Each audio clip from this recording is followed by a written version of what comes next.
Hi, good morning everyone. Kumusta kayong lahat?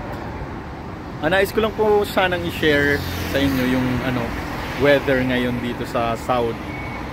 I mean yung temperature ba? Kasi hindi na siya gaanong mainit. At saka kasi yung naabutan ko dito usually pag ganitong oras, sobrang init pa guys. Oras ngayon is 5:30 dito. 5:30 AM. Oo, hindi na siya masyadong mainit at parang na siya. Pa-winter na ba guys? Comment lang kayo kung nandito kayo sa Saudi.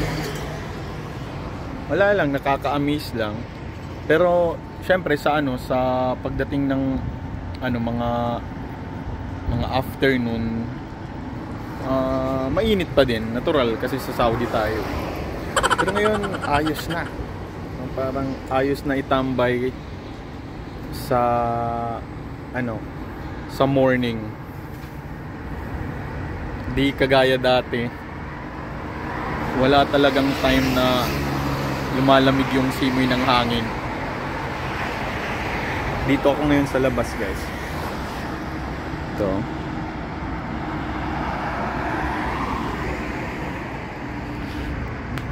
May airplane. Makakauwi din tayo next sa susunod na panahon. Ayos pala dito na pag winter, lalong-lalo na pag ka-experience ka na ng, kasi dumating ako dito June ako dumating dito, tsaka nasa gitna ako ng summer noon dito sa Saudi. Sobrang init.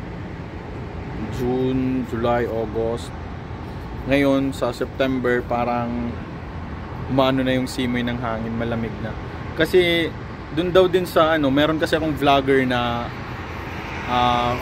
fina-follow sa Canada. Everyday akong nanonood sa kanila, yung Alvin and Emma. Sabi nila malamig na daw doon.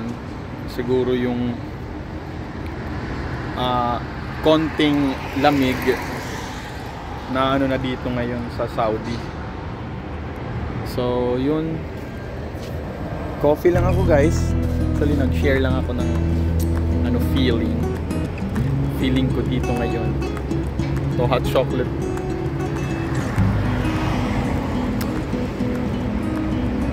Malapit lang ako sa airport guys, itong na to. Kung dito kayo sa Saudi, punta kayo dito sa Bindajam. Anong tawag? Kasi tawag dito sa shop ko, Bindajam. So guys, yun lang. See you in the next one.